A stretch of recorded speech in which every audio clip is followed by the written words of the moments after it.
BFM TV Face à Face. Apolline de Malherbe. Il est 8h32 et vous êtes bien sur RMC et BFM TV. Bonjour Alain Boer, merci d'être dans ce studio ce matin. Vous êtes le directeur du pôle sécurité, défense, renseignement au CNAM et vous êtes spécialiste des questions de sécurité. Elisabeth Borne qui a parlé d'un sentiment que les violences augmentent. Vous allez nous dire dans un instant si c'est un sentiment ou une réalité puisque vous avez compilé, et c'est inédit, vous nous le révélez ce matin, les premières tendances de la violence en 2023, les chiffres très concrets. Mais je voudrais d'abord vous parler de ce qui se passe à Issou, dans les Yvelines, des professeurs très angoissés qui exercent leur droit de retrait. Ils évoquent une mécanique proche de l'engrenage qui avait entraîné l'assassinat de Samuel Paty. C'était jeudi, en cours en 6e, une professeure de français qui évoque l'histoire de l'art et qui présente parmi les tableaux de l'histoire de l'art, un tableau du XVIIe siècle sur lequel on voit plusieurs femmes dénudées. Des élèves s'offusquent, se retournent, se voilent les yeux, et puis même des parents qui se plaignent, disent que les convictions religieuses de leurs enfants ont été offensées. Depuis Samuel Paty, qu'est-ce qui a été fait ?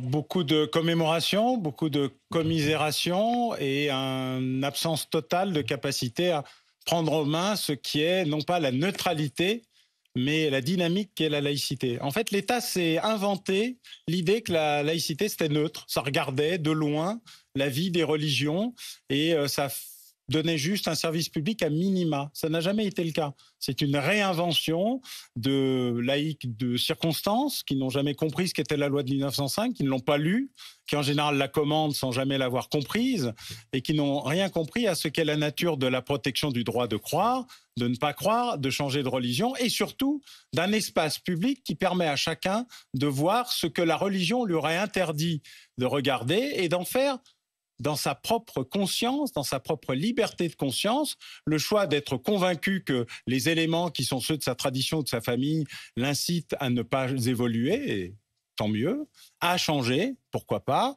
à choisir une autre voie. Bref, c'est tout cela qu'est la laïcité. La différence, c'est la liberté, l'espace de liberté que doit être l'école. Oui, c'est l'espace où on apprend tout et où rien n'est interdit. Et où on apprend autant la science, et je rappelle que la science arabe a été un élément absolument déterminant dans l'histoire de la science, où on apprend l'art, où on apprend la capacité à... Bref, l'espace privé, c'est l'espace privé. Et la rééducation, non seulement des parents, mais des enfants. Le dernier sondage fait récemment montrant qu'entre 65 et 75% des parents ou enfants d'origine musulmane considèrent que la religion est supérieure à tout, qu'il y a des interdits. Vous faites référence, et je vais le dire très précisément pour que tout le monde sache de quoi il s'agit, un sondage IFOP qui a été publié vendredi, qui a interrogé les musulmans de France. Ils sont en effet 76% à penser que c'est plutôt la religion qui a raison lorsque la religion et la science s'opposent, notamment sur la question de la création du monde. Et ils sont 57% à revendiquer le droit des filles à ne pas assister aux cours de natation pour des raisons religieuses et encore 50% à revendiquer le droit des élèves à, je cite, ne pas assister aux cours dont le contenu heurterait leurs convictions religieuses. C'est de cela qu'il est question dans ce collège des Yvelines. Exactement. Et il se trouve que la plupart de ceux qui ont cette position l'ont au nom des libertés qu'accueille une démocratie et une république contre la France, qui est exactement l'inverse des obligations qui existent dans la plupart de leurs pays d'origine. Et donc, je ne suis pas pour créer une sorte de dictature laïque, mais il y a un moment où les règles qui sont le contrat qui existe entre la société, l'école et l'État imposent le retour à une certaine forme d'acceptation de l'obligation d'aller, de s'éduquer. Mais ça n'est pas et de redit, comprendre. c'est-à-dire qu'il y a eu quand même évidemment la mort de Samuel Paty, il y a eu la mort ensuite de Dominique Bernard à Arras. Est-ce qu'aujourd'hui il y a encore un flou ou... Non, l'État dit des choses assez justes, le ministre de l'Éducation en particulier. On sent qu'on est passé plutôt dans une forme d'affirmation, mais l'application, elle reste encore relativement floue. Les moyens sont effectivement faible. Et puis surtout, on sent bien que la pratique du système éducatif, du mammouth, c'est d'éviter les emmerdements plutôt que d'affirmer la laïcité. Alors, on comprend les problématiques, hein, la part de les professeurs personnes... de ce collège disent qu'ils font face depuis la rentrée, je cite, à de multiples dénonciations calomnieuses de la part d'élèves ou de parents vis-à-vis des professeurs, des personnels qui sont accusés de propos injurieux, d'insultes, de menaces envers les élèves, d'agressions sexuelles ou encore de non-assistance à personne en danger. Et tout cela se révélant après enquête faux, tout comme les critiques qui ont été faites à l'endroit de ce professeur, de cette professeure de français qui se dit aujourd'hui menacée. Le problème, c'est que tout cela est remonté au rectorat et que le rectorat n'a jusqu'à présent pas réagi. C'est-à-dire que soit ils réagissent à côté, soit ils réagissent pas. Le ministère, ce matin, promet plus de moyens, mais jusqu'alors, il n'avait pas réagi. Oui, c'est un problème de l'ensemble de la structure éducation nationale. Elle a décidé, pour des raisons administratives, d'éviter les problèmes plutôt que de les affronter. Alors, il y a des raisons historiques à cela. Il y a une sorte de remords colonial permanent de wokistan qui s'imprime aussi dans l'idée que, en fait, toute dénonciation est légitime parce que c'est une dénonciation entre guillemets racisée, etc. Mais dans la réalité, l'application de la laïcité, c'est ça qui garantit la liberté. Ce que tous ceux qui ne soutiennent pas la laïcité ne comprennent pas, c'est qu'ils sont en train de créer leur propre camp de concentration futur, car ils n'auront plus aucune liberté. De concentration future ? Bien sûr. L'application stricte de tout ce que la religion impose, ça s'appelle l'Inquisition. L'Inquisition, c'est pas la liberté. Et c'est vers ça qu'on va si on n'y met pas fin tout de suite. En tout cas, si on n'y résiste pas. Le problème, c'est la résistance. Mais la résistance, elle passe par la pédagogie, par le dialogue, par la compréhension. La plupart de ceux qui font ça ne le font pas par une volonté d'obstruction ou de combat contre la République. Ils le font par ignorance, par une certaine forme de fatalisme, et puis aussi par le fait que jusqu'à présent, on devenait français par le courrier. L'éducation à la citoyenneté se faisait partiellement pour les enfants, mais assez peu pour les parents. Bref, on est dans un processus où nous n'avons pas eu de politique d'intégration pendant de très nombreuses années, quasiment 50 ans, avant de découvrir que quand on n'a pas de politique d'intégration, eh bien les gens ne s'intègrent pas. Alain Boer, je cite d'ailleurs Michael Paty, la sœur de Samuel Paty, qui lors d'un hommage à son frère disait que les règles n'étaient pas suffisamment claires sur la laïcité, et elle a cette phrase: on ne tient jamais droit dans des pantoufles. Parlons des violences, puisque vous avez compilé, Alain Boer, les chiffres officiels et non officiels, et surtout ceux qui sont dans différents tuyaux. C'est-à-dire qu'il y a le tuyau des homicides, il y a le tuyau des tentatives d'homicide. Vous avez compilé tout ça et vous allez nous révéler, et c'est inédit, les chiffres de la violence 2023. Vous avez entendu Elisabeth Borne, la première ministre, qui dit « Il y a un besoin évident d'autorité », elle le disait dans le Figaro cette semaine, et de sécurité, notamment dans les villes moyennes, les campagnes qui ne sont pas épargnées par ce sentiment que la violence augmente. Est-ce un sentiment ou une réalité ? C'est un climat. L'insécurité, c'est un climat. Il n'y a pas de sentiment, hein. C'est pas amoureux, ça relève pas des problématiques psychopathologiques du moment. C'est un climat. Le climat d'insécurité, il se construit sur la violence et seulement sur la violence. C'est ça qui crée le stress post-traumatique, l'affrontement avec un agresseur. Tout le reste, on le subit, mais on n'en est que spectateur. Un cambriolage, un vol de véhicule ou un vol dans un véhicule, c'est désagréable, mais on n'y était pas en général. L'augmentation de la violence physique, et ça, c'est ce qui fait la différence. Or, depuis désormais une quinzaine d'années... Augmentation, donc pardon, je reprends la phrase exacte d'Elisabeth Borne, quand il dit il y a un sentiment que la violence augmente. Pour vous, il y a une augmentation réelle et pas un sentiment des violences physiques. Oui, je publie tous les ans, en début d'année, l'état de l'année précédente, autour essentiellement des violences physiques, et les violences physiques les plus clairement identifiées dans le code pénal, ce que j'appelle les homicidités. Ce sont des indicateurs qui sont retenus par les services de police et de gendarmerie au moment où un événement se produit. Ces indicateurs sont publiés, et donc vous les avez sous les yeux. J'ai mis à jour les 11 premiers mois. Donc sur les 11 premiers mois, l'année dernière, par rapport à l'année dernière au même moment, en novembre, il y a 18 000 violences supplémentaires et 64 homicides supplémentaires. À la fin de cette année, il y aura probablement un des taux les plus élevés de violence, puisqu'on devrait atteindre, avec un peu de malchance, 350 ou 360 000 violences volontaires, c'est-à-dire 20 000 de plus, et probablement un niveau d'homicide qui rejoindrait, qui dépasserait les 900. Les homicidités, c'est en nette augmentation par rapport à il y a un an. Environ 10%. Plus 10% de violence. À ce moment précis. Donc, si on rajoute les tentatives d'homicide, que je ne pourrai dépouiller qu'en janvier prochain, on restera à un niveau supérieur à 4000 faits de violence physique enregistrés, en plus Enfin, et par ailleurs, il faudra prendre ce qu'on appelle l'enquête de victimation, ce qui n'est pas déclaré. Et dans ce cas, 90% des violences sexuelles et physiques à l'intérieur des foyers ne sont pas connues des services de police parce que les femmes et les enfants, les mineurs, ne les déclarent pas par peur, par crainte, donc ça par honte. veut dire que ça n'est que ce qu'on connaît, ça n'est que la phase visible. C'est la phase émergée de l'iceberg. Alain Boer, qui commet ces violences? Où est-ce que ça augmente le plus? Alors, l'endroit où on est aujourd'hui le plus en situation de déséquilibre, ce sont les îles. Martinique, Guadeloupe, un peu moins Réunion, Guyane, qui n'est pas une île, mais qui est un outre-mer.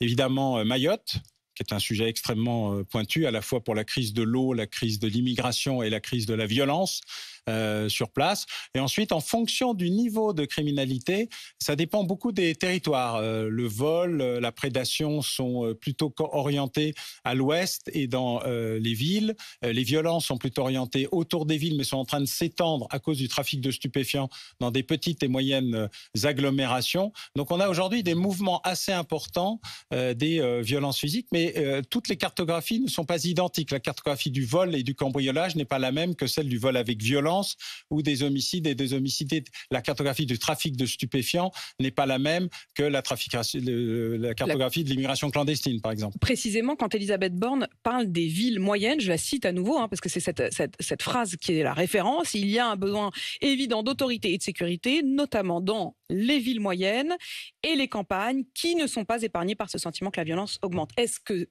la violence augmente particulièrement pour la citer, villes moyennes et campagnes? En fait, la violence augmente partout.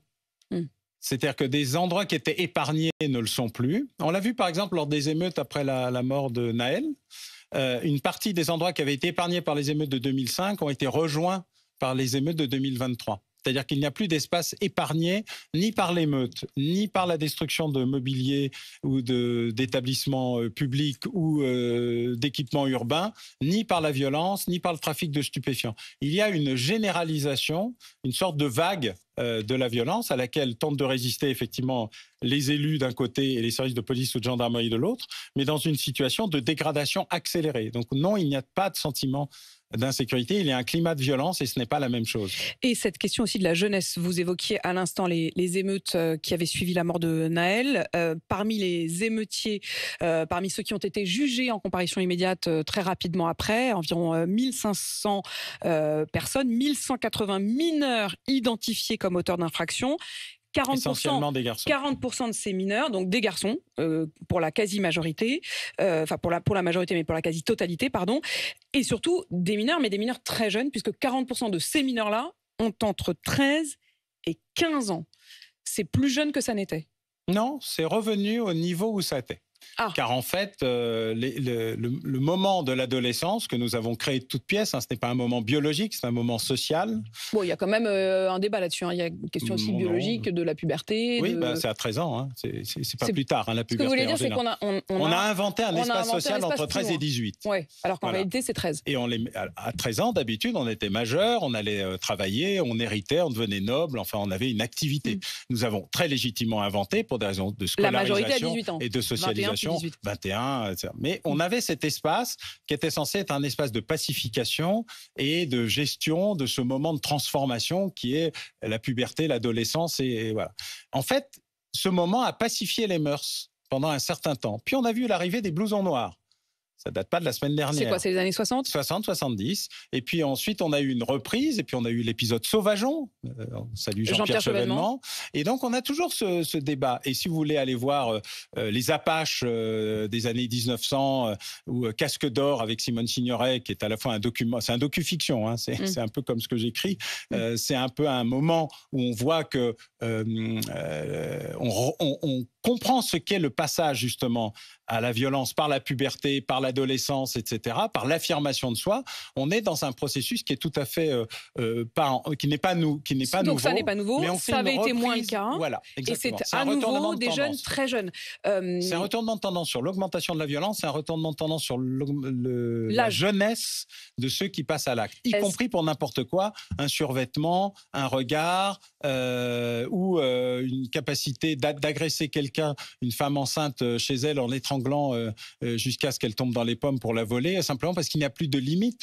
Ce sont des faits que vous décrivez là. Oui, ce sont des faits récents. Oui. Vous parliez de ce survêtement, vous faisiez évidemment référence à Valenton. Vendredi, un jeune homme de 17 ans qui a été tué d'un coup de couteau alors qu'il était dans l'échange justement et normalement la vente de son survêtement sur Vinted. Ça veut dire qu'on est plus jeune que ces dernières années. J'ai bien compris qu'on renouait avec il y a quelques années, mais qu'on est plus jeune et plus violent. Et plus immature. En fait, on fait la télé-réalité de soi-même. En fait, la tiktokisation, c'est une exaltation à la fois d'un moment très fort, très dur, très violent et totalement immature. C'est-à-dire que tout pour exister, pour faire le buzz, quitte à tuer et ensuite s'en réjouir. Qui est responsable? Est-ce que les parents doivent être responsables? Aurore Bergé a parlé de parents défaillants qu'elle décide de pointer du doigt et de faire payer pour les crimes de leurs enfants. J'ai jamais eu le sentiment qu'en punissant les parents, on réglait le problème des enfants. Je pense qu'il faut aider les parents et que les parents, ils sont pas démissionnaires, ils ont été licenciés. Ils ont été licenciés, ça veut dire quoi? Par qui? Par leurs enfants, puisqu'on dit aux parents qu'ils n'ont pas le droit de punir, qu'ils n'ont pas le droit de sanctionner, qu'il faut respecter l'épanouissement des enfants, qu'en fait la règle c'est mauvais. C'est quoi? C'est l'éducation positive? Non, c'est un moment post-68. Pas de punition. Pas de punition, pas de notes, pas de règles. Tout va bien se passer à la fin. À la fin, l'épanouissement va créer un individu citoyen naturel. Tout ça n'existe pas. S'il n'y a pas de règles, alors il y a des moyens de faire respecter les règles, mais la création de la règle est indispensable. Et pour cela, il faut aider les parents. Mais ça veut dire, Alain Boer, que vous dites qu'il ne faut pas les punir, il faut les accompagner, il faut les aider, il faut leur redonner les outils pédagogiques. Les outils pédagogiques, les outils sociaux, l'accompagnement, y compris humain, le fait de ne pas expulser les élèves de l'école, mais les réinsérer dans un système scolaire. Les emmerdeurs, quand ils sont dehors, ils font des bêtises, des conneries, comme on dit. Donc, il ne faut pas les mettre dehors. Et donc, tout notre système est passé sur la punition et l'exclusion. C'est une erreur majeure de compréhension. Certains parents doivent être punis. Ceux qui prostituent leurs enfants. On a des cas récents. Ceux qui battent leurs enfants. Bien sûr, ils doivent être punis. Mais les autres, mais ils ne doivent pas être punis pour la défaillance de leurs enfants.